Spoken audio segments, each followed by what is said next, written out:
कोल्हापूर महानगरपालिका निवडणुकीतील प्रभाग क्रमांक 1 मधील महाविकास आघाडीच्या उमेदवारांचा प्रचार शुभारंभ आज माजी आमदार ऋतुराज पाटील यांच्या प्रमुख उपस्थितीत करण्यात आला।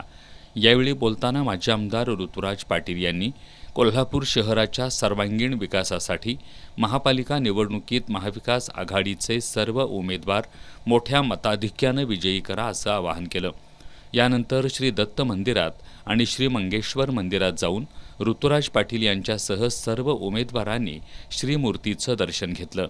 मंगेश्वर मंदिरात अण्णासाहेब पिंगळे आणि संभाजी हराळे यांनी महाविकास आघाडीच्या उमेदवारांना कसबा बावड्यातील समस्त धनगर समाजाच्या वतीनं पाठिंबा जाहीर केला।